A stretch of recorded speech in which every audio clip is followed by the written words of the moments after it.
Está começando agora o episódio de número 29 do Faça Parte do Futuro. E hoje eu estou recebendo um amigo.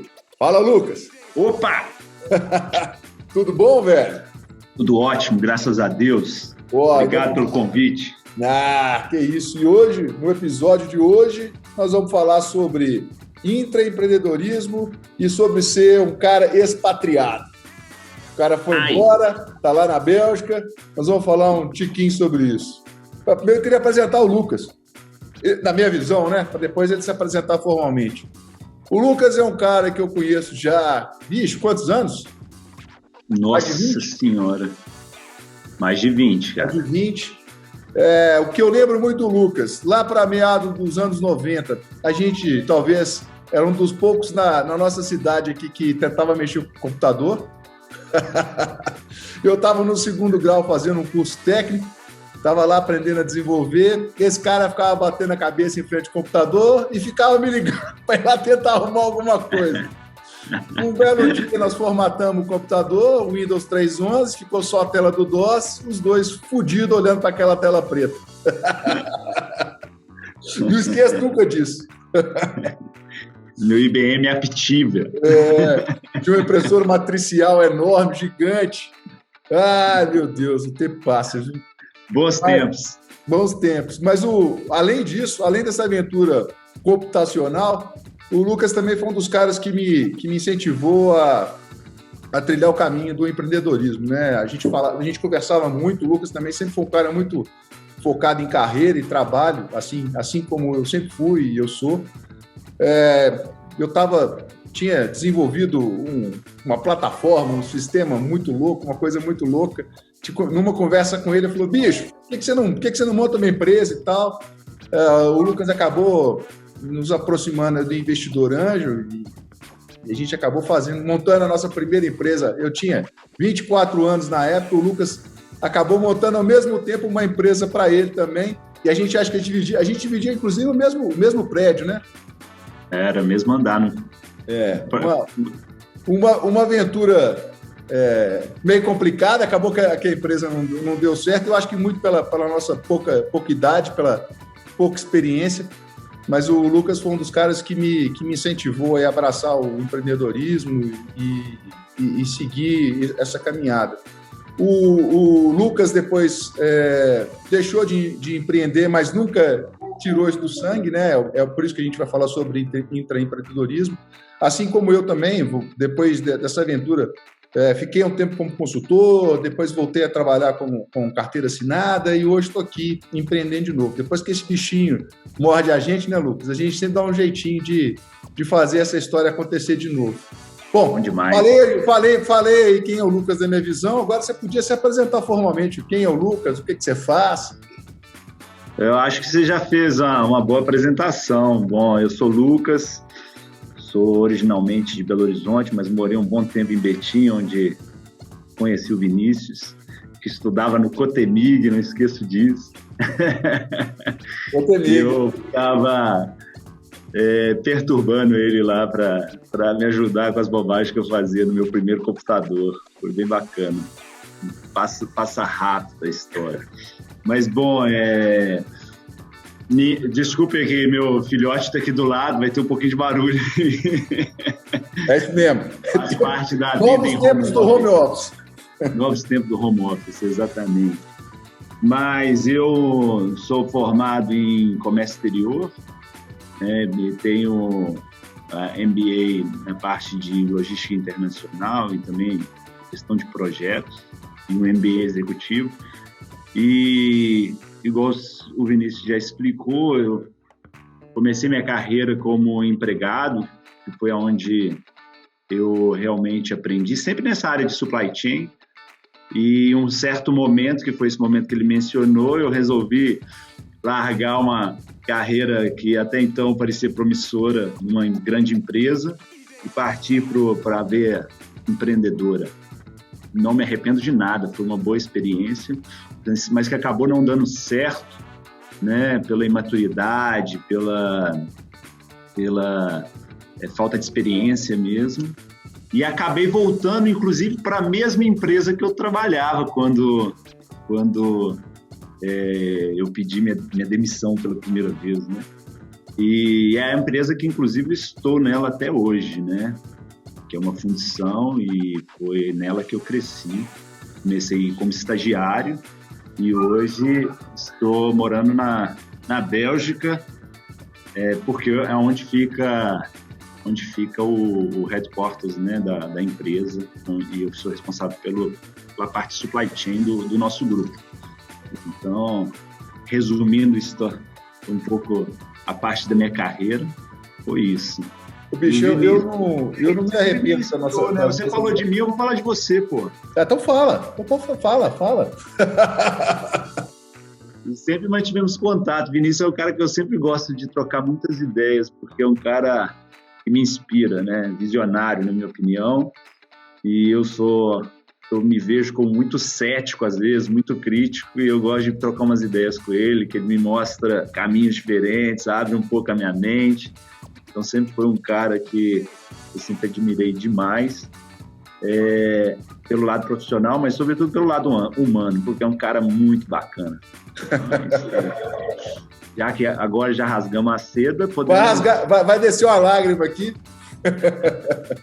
Não, mas isso que você falou é verdade. Você tem sempre um olhar muito crítico para as coisas que às vezes a gente conversa, que eu coloco. Eu acho isso bom, porque eu acho que a gente acaba colocando o contraponto, né? A gente não precisa compartilhar sempre das mesmas ideias. O que a gente tem que ter é bom senso e amor no coração para escutar, entender, opinar quando for a hora, aceitar quando for o momento, quando não for contrapor e seguir a vida. Esses olhares diferentes é que nos fazem andar para frente, né, não? E isso aí a gente sabe, a gente soube fazer, a gente sabe fazer, e é isso que mantém a nossa amizade viva aí, né, não? Ainda estou aprendendo. Eu acho que o mais difícil do ser humano é tentar se colocar, ver por uma outra perspectiva, né, a situação. A gente sempre tem um viés, né? E é difícil, às vezes, você está enfrentando um problema, uma situação, é muito difícil você se tirar daquela situação. Todos os livros falam que você tem que fazer isso, mas vai fazer na realidade, né? Se retirar e olhar com o olhar do outro, né? Então, todo dia é um aprendizado. Bicho, mas uma coisa que a gente está falando aqui, e eu não me arrependo, sobre essa nossa aventura empreendedora com tão pouca idade, né? A gente era tão novo, o mundo também era muito diferente naquela época, né? O digital ainda engatinhava e a gente não tinha a gente falava muito já em trabalhar em rede, mas na verdade não tinha essa rede toda que hoje já existe, né? Hoje, eu lembro que na época eu tinha lido um livro sobre Open Innovation, tinha lido sobre inovação aberta, mas isso lá em 2004, 2003, era uma coisa que ainda era muito, muito utópica e era uma coisa que não se conectava, né? Hoje o mundo é completamente diferente, né? Veio a pandemia, então, reforçou ainda mais essa história toda. Então, eu não sofro pela nossa caminhada, pelas coisas não terem dado certo. Acho que foi uma experiência importantíssima, acho que para mim e para você. Tanto é que hoje você está aí onde você está, né? Eu acho muito legal essa história. Você saiu da Magotô para fazer o seu sonho, mas saiu de lá com um bom relacionamento, com um bom trabalho executado. Isso te abriu portas para poder voltar. E hoje você está aí executando uma função mundial para o grupo, né? E eu acho isso muito, muito legal. Uma coisa que sempre me despertou atenção no seu perfil, e aí eu cruzo com outro podcast que a gente fez aqui. A gente já fez um podcast traçando a diferença entre empreender, né, entre o empreendedorismo e o intraempreendedorismo. E, na ocasião, a gente recebeu até algumas mensagens de algumas pessoas que nos questionavam sobre a questão do intraempreendedorismo, né? Se a gente não estava vangloriando demais ou criando uma realidade que fosse falsa, né? Tem muita gente que ainda não acredita e não vê o intraempreendedorismo como uma possibilidade. E logo quando eu recebi essas mensagens e esses comentários, a primeira pessoa que me veio na cabeça foi você, porque você saiu de um cenário de empreendedorismo, mas no seu DNA isso está lá, e você, de certa forma, continua fazendo isso dentro da Magotô, né? Eu acho que a maior característica que você tem e que eu vejo quando a gente conversa é isso. Muitas vezes você está me ligando para conversar. Igual, semana passada a gente estava conversando sobre um projeto de inteligência artificial. A princípio não tem a ver com supply chain, com logística, mas tem, claro que tem. Mas isso vai muito do olhar do empreendedor ou do intraempreendedor que quer fazer a diferença dentro da empresa, né? Com certeza. Igual, voltando aí, quando eu saí da Magotô pela primeira vez para abrir meu negócio, eu volto a falar, eu não arrependo de maneira alguma de ter feito esse movimento. Eu acho que era a hora, inclusive, de eu correr risco e me ajudou demais, aprendi muito. Foi um período muito curto, mas me abriu os olhos, sabe? E agora, voltando um pouquinho para dentro da empresa onde eu estou, já fazem quase 18 anos, sinceramente, se não fosse essa oportunidade que a empresa me dá de fazer coisas diferentes a cada momento, eu acho que eu não estaria, porque não é muito meu perfil, sabe? Ser aquele funcionário que segue o job description, o que está realmente definido, não é meu perfil. E eu acho que isso que explica um pouco também a evolução da minha carreira dentro da empresa, que eu considero uma evolução que aconteceu até de maneira muito rápida, sabe? A maneira que eu cresci, que eu fui mudando de setores, de departamentos, os diferentes projetos que eu fui envolvido. Então, eu estou 100% de acordo contigo. Eu acho que empreender, não necessariamente você não pode empreender dentro, né, de uma organização. Obviamente que são velocidades, time diferentes, talvez algumas frustrações que não existiriam se você estivesse fazendo por você mesmo, né? Quando você está numa organização, não é você o dono do dinheiro, então tudo tem que ser justificado, pode vir uma ordem de cima e matar o seu projeto, mas eu sempre tive a felicidade de estar sempre envolvido. Eu acho que isso é de cada um, você mostrando um bom trabalho, boa vontade, proatividade. Eu gosto, fazendo um parênteses, eu gosto de falar para todo mundo o seguinte, que em qualquer ambiente, seja empresa, seja academia, né, escola, né, academia no sentido de escola, ou que seja, infelizmente, você tem sempre uma pequena parcela que são as pessoas que estão ali que querem fazer o a mais. É uma triste realidade, mas é isso que eu encontrei na minha carreira, tanto acadêmica, né? Eu estudei em várias universidades e também até dentro da empresa. Você tem a grande parcela que realmente não quer responsabilidades adicionais, quer realmente só chegar a fazer o trabalho de 8 às 18, e você tem uma pequena parcela que quer sempre buscar o mais. E acaba que essas pessoas são sempre as que são envolvidas em novos projetos. Porque quando vem lá de cima um projeto, uma ideia, sempre são os mesmos nomes. E não é porque a pessoa A ou X tem mais influência, não é. É porque transparece na organização. Eles sabem para fazer algo acontecer, quais são as pessoas que vão ter o drive para bater de frente, sabe? Porque é uma luta constante, sabe? Quando você fala de organizações multinacionais, é ainda mais complexo, porque você tem que trabalhar através de diferentes culturas, né? Não é tão simples. Eu, quando vivi...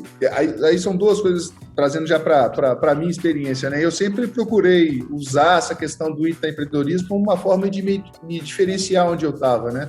Então, eu sempre me colocava muito disponível, muito à frente. Eu acho que isso, de certa forma, me ajudou na minha carreira enquanto funcionário, né? As pessoas me viam sempre como uma possível liderança ou alguém disponível para poder ser um agente transformador. Isso, para mim, sempre fez muito bem. E essa questão do intraempreendedorismo dentro de uma multinacional, eu também vivi isso dentro de uma empresa portuguesa, mas que trabalhava para o mundo todo, né? Você tem essas questões culturais para aclimatar, né? No meu caso aqui, eu tinha um desafio, às vezes, de tropicalizar as coisas que estavam chegando de fora, né? Numa cultura que às vezes é muito rígida. Você está aí na Europa, a cultura europeia ela é uma cultura muito, às vezes, muito by the book. Então você tinha todo esse desafio e ao mesmo tempo lidar isso com o intraempreendedorismo, para mim era um desafio super gostoso. Uma das coisas que os caras que comentaram sobre o intraempreendedorismo deixaram bem claro assim, e deixaram como ponto de dúvida, você acabou falando aí no seu discurso, e é uma coisa que para mim também faz muito sentido. Uma das pessoas dizia que talvez não se interessaria tanto pelo intraempreendedorismo, porque no empreendedorismo você tem a visibilidade de um retorno financeiro, enquanto no intra, muitas vezes as empresas não te bonificam ou não te pagam por aquele empenho. Aí, cara, eu costumo ver de uma outra forma, eu vejo por um outro prisma, né? O intraempreendedorismo talvez seja a maior forma de me injetar ânimo, de me injetar condições de fazer uma coisa diferente, uma coisa legal. A gente também compartilha da mesma forma de pensar. Eu não gosto daquela normalidade, daquela constância, né? E o intraempreendedorismo, para mim, era, né, uma válvula de escape para me abrir novas portas, novas formas de viver aquela experiência dentro de onde eu estava, né? Agora, eu não sei, o intraempreendedorismo... Eu acho que também, desculpa te cortar, pode parecer um clichê, né? Mas quem gosta do que faz realmente não tem o dinheiro como a primeira premissa, né? Obviamente que todo mundo quer ganhar dinheiro. E se você quer ficar multimilionário, se esse é o seu projeto, com certeza vai ser mais difícil dentro de uma organização. Apesar que existem organizações com políticas de bônus, de distribuição de ações, né, muito agressivas, mas certamente não é a mesma coisa de você criar uma empresa e de repente vender essa empresa para uma outra empresa e aposentar de vez, né? Mas a grande parte das pessoas que chegam nesse nível, que tem essa, vamos dizer, não quero chamar de sorte, né? Porque não é sorte, mas que conseguem atingir esse objetivo, não começaram tendo esse objetivo comum, né? Eu vou fazer essa empresa para eu vender ela e ficar milionário. Eu volto a dizer, parece clichê, mas é a verdade. É a verdade. Mas aí, quando vocês começam algum projeto, tem alguma discussão com relação a isso? A bonificação, a premiação? Eu acho que, pelo que eu estou entendendo, isso não é pauta para começar um projeto novo aí, né? Cara, não é. E quando me vem, por exemplo, a gente discutiu essa semana de inteligência artificial, né? Eu estou numa organização que eu estou nela há 18 anos porque eu gosto dela. Eu quero ver ela estar à frente da concorrência. Eu quero ver ela por mais 20 anos aí sendo líder de mercado. Então, você entra num projeto desse, na verdade, buscando que a empresa se dê bem. Se a empresa se der bem, você vai se dar bem indiretamente. Obviamente que existe política de bônus, tudo é vinculado ao resultado. Se a sua empresa não desenvolve, não dá retorno, você também não vai ter retorno. Mas a gente não discute projeto a projeto, qual que vai ser meu pedaço aqui desse... Eu acho que ninguém deveria fazer isso. Realmente não existe. E se começa por aí, na minha opinião, o foco está errado, sabe? O foco realmente como que a gente pode se diferenciar no mercado, da concorrência? Como é que a gente pode levar nossa indústria? No meu caso, eu trabalho numa indústria que é muito antiga, né? Que é a indústria de fundição. Como é que a gente faz para levar essa indústria que a fabricação do aço, né, está do mesmo jeito nos últimos 1000 anos, provavelmente? Mas como é que a gente, né, leva isso para o século XXI e além? Né? Eu acho que essas são as questões. Isso se torna muito mais importante e interessante do que o simples aspecto financeiro. Eu acho que o aspecto financeiro ele é um efeito colateral disso tudo, né? Ô, bicho, uma outra coisa que eu queria conversar com você aqui é o seguinte: eu acho que eu sou o cara que eu conheço que já viajou mais nessa vida. Quantos países você conhece? Cara, a última vez que eu contei uns 62. Mas faz perguntar, qual que falta ainda? Nossa senhora, falta mais de 100, poxa. Você já perdeu a conta? Não, você é um cara que já viajou muito, conhece muita coisa diferente, muita cultura diferente. E você tomou a decisão de ir embora, né? E tem muita gente aqui no Brasil que vira e mexe pensa sobre isso, de procurar uma oportunidade fora do país e de trabalhar numa empresa com uma base principalmente na Europa, né? Acho que o sonho de todo mundo aqui no Brasil, a grande maioria sonha em trabalhar numa empresa europeia e morar fora do Brasil, né? O que você me conta disso tudo? Você tem o seguinte, você agora é pai de duas crianças, né? De um menino e uma menina, um recém-nascido, está aí do lado, escutando aqui, gritando. A gente falar. Você está aí constituindo, de fato, uma família na Bélgica, né? Uma casa, você comprou uma casa, está reformando uma casa, então a sua base é a Bélgica agora, né? Eu até acho que você não volta, até depois queria que você falasse sobre isso, eu acho que você não volta. Mas como é que é essa transição e como é que o brasileiro é recebido fora? Como é que fica a cabeça da gente morando aí longe da nossa cultura, da nossa família? E para você agora ainda tem um plus que é essa pandemia, né? Um desafio a mais para quem está trabalhando e morando fora aqui, longe de todo mundo, né? Com certeza. Eu vou dar, obviamente que eu vou te dar a minha perspectiva. Eu acho que cada história é um pouco diferente, né? Mas eu, antes de vir morar na Bélgica em 2016, eu já tinha tido a experiência de morar fora 2 vezes, né? Uma durante a minha época de colegial que fala, não sei, na época de colégio, eu fiz o equivalente ao 3º ano do 2º grau, eu fiz um intercâmbio, foi a minha primeira experiência morando fora, né?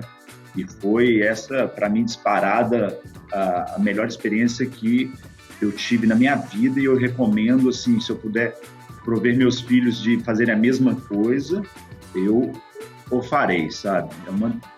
Repito, sou grato aos meus pais por ter tido essa oportunidade. Então, foi minha primeira experiência morando fora, né? Contexto diferente, né? Como estudante e tal, sem conta para pagar, né? Bem diferente. Depois, durante a faculdade, eu morei por mais 3 meses fazendo um estágio, né? Durante o período de férias da faculdade, que também foi uma experiência muito interessante, sabe? Trabalhando em chão de fábrica, sabe? 3º turno, bem bacana. E, por último, agora estou morando na Bélgica, né? Essa decisão de vir para a Bélgica foram uma série de fatores, na verdade. O Brasil estava passando pelo 2º governo Dilma e eu acho que todo brasileiro estava começando a se envolver mais com discussões políticas, né? E eu estava um pouco cansado de tudo que estava acontecendo no país e tudo. Atrelada a isso, a minha esposa também queria, que já morou fora também, queria novamente ter uma experiência de morar fora do país. E um terceiro e um quarto ponto. O terceiro ponto é que eu já estava trabalhando para o corporativo da empresa. Então, uma vez por mês, eu vinha à Bélgica a trabalho, sabe? E como eu fazia trabalho corporativo, eu tinha relação com as fábricas no mundo inteiro, mas estando no Brasil, eu tinha que fazer muita reunião de madrugada, assim, fazer reunião com as fábricas da Tailândia, da China, era sempre de madrugada. E a matriz era aqui. Então, teve esse aspecto também, um pouco de saco cheio com aquele contexto do Brasil, de governo Dilma, etc. E teve esse aspecto de, poxa, eu já faço trabalho corporativo, eu estando na matriz, isso pode me dar uma exposição maior e também pode facilitar, estar mais central no quesito uso horário, né, para lidar com as outras empresas do grupo. Então, toda essa conjuntura de fatores foi o que me fez decidir seguir essa linha da expatriação, sabe? E tive a sorte da empresa apoiar essa iniciativa. Então, foi aí que surgiu isso tudo, sabe? Eu acho que foi um caminho natural em função da minha carreira dentro de um grupo que é sediado na Bélgica. Quando você fala isso, eu lembro de mim, né? Eu, quando tomei a decisão também de ir embora, de morar no Chile, e levar todo mundo, né? Porque eu fiquei lá 2 anos praticamente sozinho, ficava às vezes 1 mês, 2 meses sem ver família. Essa questão do fuso era uma coisa que me cansava muito também, né? Apesar de que a diferença era pequena, mas às vezes eu ia para lá, já tinha uma diferença. Aí eu tinha que falar com o pessoal que estava na Europa, era uma outra diferença. Às vezes eu acordava de sobressalto, dormia mal, era um negócio que me incomodava. E eu tinha uma outra coisa também que me chamava a atenção na época, que eu queria, eu estava novo, eu acho que eu estava com 30 anos, se não me engano, eu queria ter essa experiência de viver uma vida fora do Brasil, né? E eu acho que, inegavelmente, foi uma das melhores decisões que eu tomei, porque na hora que você começa a viver o dia a dia de um outro país, de uma outra cultura, é completamente diferente de uma viagem que você faz de 10, 15 dias. Você começa a viver o que aquelas pessoas vivem, você começa a entender o que acontece no cenário político, no cenário econômico, o que aquelas pessoas gostam de fazer, e aquilo ali vai te abrindo um olhar para um jeito de ver a vida diferente, né? E outra coisa que eu acho que faz bem para um expatriado, eu acho que faz bem para a carreira, né?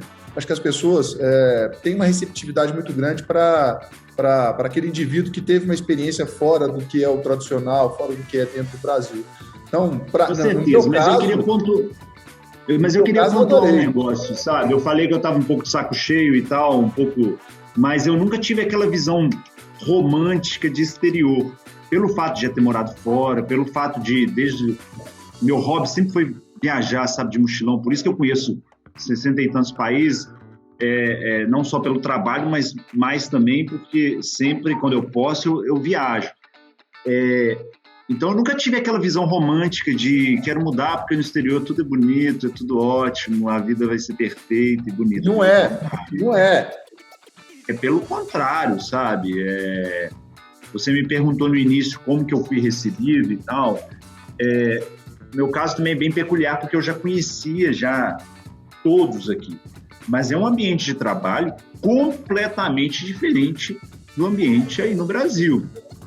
Se eu puder escolher, eu escolho o Brasil, disparado. Né? Aqui eu vou tentar não ser muito crítico, porque a pandemia deixa a gente mais crítico também. Mas é completamente diferente, sabe? Assim, o trabalho no Brasil de equipe, você discute, mas no final você está todo mundo remando para o mesmo lado. Isso muitas vezes a gente não vê isso no exterior. Eu não tive nenhum problema de integração, ou de mas você não consegue criar muito vínculo, né? O brasileiro, você constrói vínculo muito fácil. O trabalho de equipe no Brasil, quando é de equipe, ele é de equipe mesmo. Essa é a minha visão, né? Quando fora, a coisa é mais gélida, é mais distante. Você não tem esse vínculo, você não tem essa união tão grande quanto você constrói aqui, né? Cara, e é a sua cultura, né? Queira ou não, assim, eu amo o Brasil, adoro o Brasil, sinto muita falta. E é diferente, cara, quando você está trabalhando, falando na sua língua, com as pessoas que têm uma base cultural que é idêntica à sua. É diferente, sem sombra de dúvida. Eu, hoje, posso ser enviesado por ser brasileiro, mas eu, de todas as unidades do grupo, eu me sinto muito mais à vontade quando eu vou na unidade do Brasil, sem sombra de dúvida, sabe? Novamente, posso estar enviesado, porque eu sou brasileiro e eu falo a mesma língua, e é diferente, sabe? Então, esse é um dos pontos que eu acho que é importante.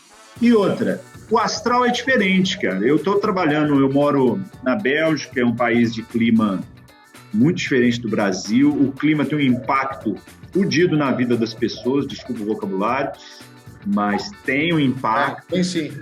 Eu sou, por natureza, muito... Eu sou muito bem-humorado, entendeu? Então, assim, eu sou muito de manhã, assim, eu acordo bem-humorado e tal. Já teve caso de eu chegar no escritório e bom dia e nego virar e falar assim, mas por que você está de bom humor todo dia? Já aconteceu. Então, voltando ao que eu falei inicialmente, nunca tive a visão romântica e essa visão também não existe, cara. Não tem. Eu fui numa situação muito parecida com a sua, né? Eu fui morar fora com minha filha tinha 10 meses. E eu e minha esposa, né? E a gente sempre próximo da família, tinha o apoio da família. Quando foi os dois para lá, você estranha isso tudo, né? Você não tem apoio de ninguém. É claro que a relação do casal fica muito mais forte, né? A gente constrói um elo muito maior, os dois, né? O marido e a mulher, os filhos. Isso é o lado bom, mas é uma pressão fodida. Eu lembro que, eu acho que até já comentei isso com você, um dia a Daniela estava tão estressada com aquela história de estar só eu e ela, porque é uma vida que fica muito contida nos dois, né? E a empregada foi um dia para casa para arrumar, falou assim, pelo amor de Deus, fica com a Luísa aqui um pouquinho que eu vou pro cinema. Aí ela foi pro cinema e ela falou que chegou lá e dormiu. Nem o filme ela viu. Mas é uma panela de pressão muito grande, pelo menos naquela época estava só eu. E agora que não tem nem cinema para ir? Eu imagino você ir agora com dois pequenos, numa pandemia. Não, e sem cinema para ir, né, bicho? Tá tudo fechado. Não, mas eu acho que esse lado pessoal é importante falar. Sabe, a vida é muito diferente. É muito diferente. É isso mesmo que você falou. Sabe, primeiro, morar na Europa é muito diferente, assim. No Brasil, uma pessoa classe média e tal, você vai ter alguém para te ajudar, normalmente você tem alguém na sua casa, né? Aqui isso não existe, cara. Não existe. Então, assim, desde o funcionário de chão de fábrica até a alta gerência, independente do seu cargo, normalmente você não vai ter uma empregada, por exemplo. Você vai ter no máximo uma faxineira uma vez por semana, sabe? Você que tem que se virar e lavar as louças e cozinhar e botar a roupa na máquina de lavar. Isso tudo parece bobagem, mas depois, quando você junta rotina e tudo, e filho, então é bem mais puxado nesse aspecto. E você não tem uma família como suporte, que também faz uma diferença tremenda, sabe? E, por último, você não pode esquecer, você sempre vai ser um estrangeiro, um imigrante. Não esquece. Assim, eu moro em Bruxelas, né, que é uma cidade muito... Tem sempre um bullying velado, né? Não digo bullying, cara, mas... e olha que eu moro em Bruxelas, que é uma cidade que só tem muito estrangeiro, por ser a capital da União Europeia. Mas, cara, você vai fazer amizades, mas não vai ser o mesmo laço que você tem de amizade que você tem no seu país de origem, sabe? Então, realmente é difícil. Essa parte eu acho que pesa demais e durante a pandemia foi muito mais difícil, né? Porque aí você se reduz ao fato que você não pode também se locomover, não pode viajar, você não tem ninguém para ver. Isso pesa bastante, sabe?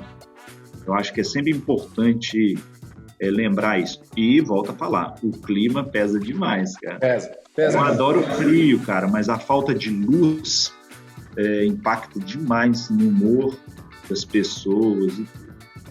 Mas, resumindo, você sempre vai ser um estrangeiro, não tem jeito, cara. Não é o seu país. Você pode amar, foi super bem recebido, sabe? Gosto muito do país onde eu moro e tudo. Mas o meu país mesmo é o Brasil, cara, vai sempre ser.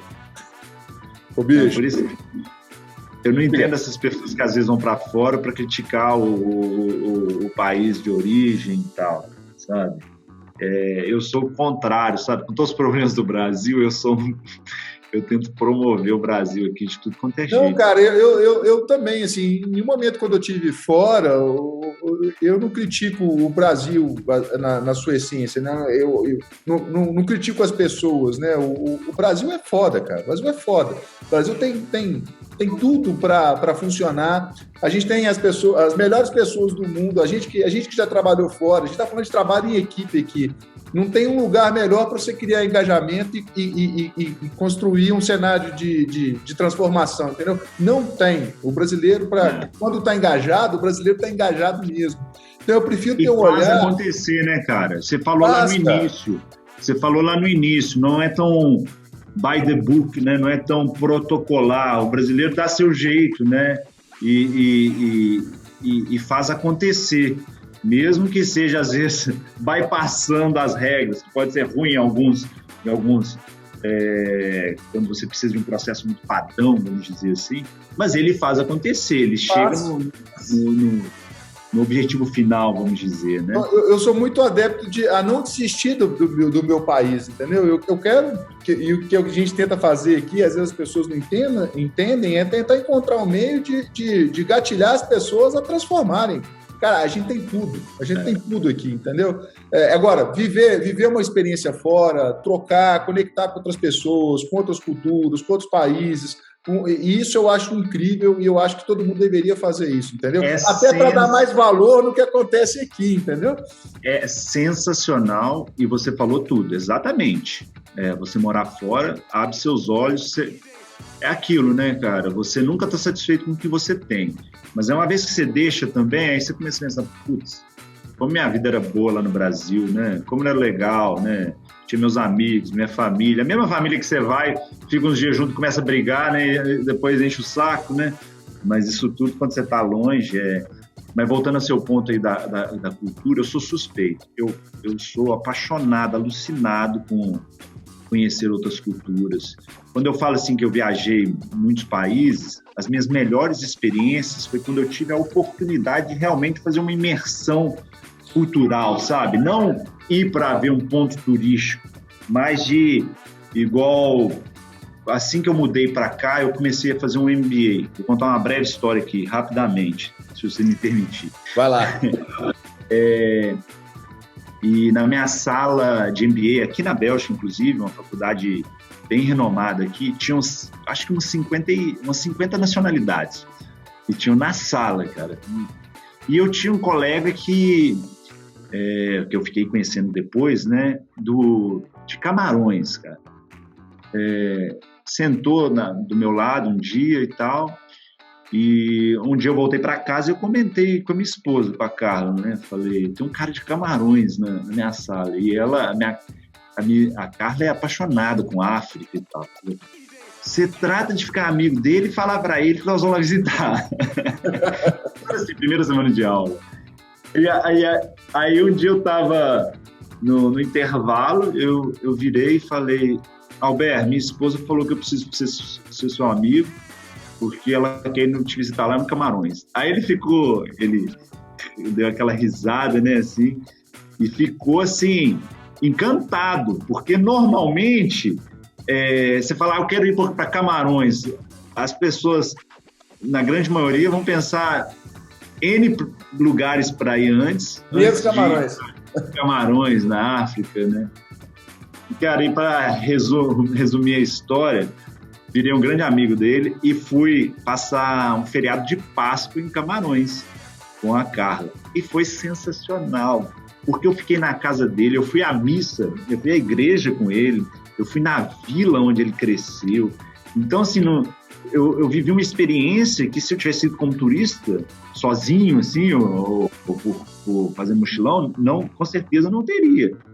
Para mim foi o melhor do MBA, para ser disparado. Somos amigos até hoje e foi sensacional. Um cara empreendedor, por sinal, sabe? Empreendedor que vendeu a segunda empresa dele agora para um grande grupo francês. Empresa na área de televisão a cabos, muito bacana. Que legal. Ô, bicho, estamos chegando aqui no fim. Mas... Já, ué. Os podcasts são mais curtinhos. Deixa eu te falar. Puta merda, velho. Eu acho que eu fui muito prolixo, não respondi suas perguntas. Foi não. Você quer um bate-papo, porra. Aqui. Mas tem tradição, né? Tem tradição no trem aqui, né? O trem aqui é organizado. Para finalizar, eu queria que você desse um recado aí para a turma. Pensa que você está dando um recado aí para os seus meninos, daqui a um tempo. como é que eles precisam encarar o hoje para se darem melhor no futuro, né? Faz isso, cara. Faz conta que você está falando para eles, para daqui a alguns anos. E depois, para finalizar, você indicar uma música aí para a turma escutar, para a gente colocar para tocar lá no Spotify. Nossa, a primeira parte é muito difícil, hein? Não é nada, senhor. Para dar conselho para alguém. Ô, bicho, eu vou te falar o que é difícil. Eu estava casando, estava lá no altar, eu e minha esposa. Aí o padre, que era tio da minha esposa, perguntou assim para mim: Vinícius, o que é o amor? Ô, velho, isso é que é difícil. É verdade. Cara, nessa linha do que a gente está batendo, do que a gente está falando aqui, se eu tivesse que dar um recado, eu diria que, primeiro, que não tem fronteira no mundo, né? Que a gente tem que explorar mesmo, e que nós somos muito iguais, e que a gente tem que buscar explorar, né? Conhecer o outro, buscar outras culturas, até mesmo para a gente aprender a dar valor à nossa. Eu acho que isso é fundamental. E talvez uma última coisa agora é que eu acredito demais no ser humano, cara. Eu não acho que essa pandemia vai mudar uma coisa essencial, que é essa parte do ser humano precisar do outro e do contato. Eu sou 100% a favor disso, cara.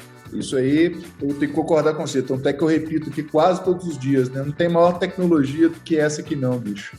Essa aqui é que transforma, o resto é brincadeira, o resto é bobagem. Não tem. Então, viaje, meus caros, e explore o mundo, e não deixe de empreender, ou empreender dentro ou fora, né, de organizações. É isso aí que faz o sangue correr na veia. Tem que ser, cara. Tem que ter aquela todo dia aquele negócio que te faz tirar da cama, cara. Um desafio diferente. Senão aí sim você vai ser substituído pela máquina, né, meu velho? Porque fica fácil, cara. Se você não acrescenta, se você não pensa diferente, se você não traz corpo no negócio, você tá abrindo espaço para a máquina mesmo. Não tem jeito. Exatamente. E música AC/DC, com certeza, que é a trilha que tocou, você falou de casamento, tocou no meu casamento, inclusive. Mas hoje eu vou escolher uma diferente, talvez For Those About to Rock. Então pode deixar que vai tocar aqui no final. Ô, velho, obrigado por você ter participado, por ter topado, por ter arrumado um tempinho aí. Dá um beijo na cara, dá um beijo nos meninos. Desculpe o Felipe aí, ó. Não, isso é bom, isso é vida. Tá participando. Ô, velho, e tomara que você consiga vir aqui no Brasil pra gente conversar e a gente se vê de verdade, né? Se Deus quiser, e eu tenho certeza que Ele quer, meu caro. Sempre um bom papo falar contigo, e beijão pra você e pra sua família, tá? Obrigado pelo convite. AC/DC, então. Beijo aí pra você. Valeu.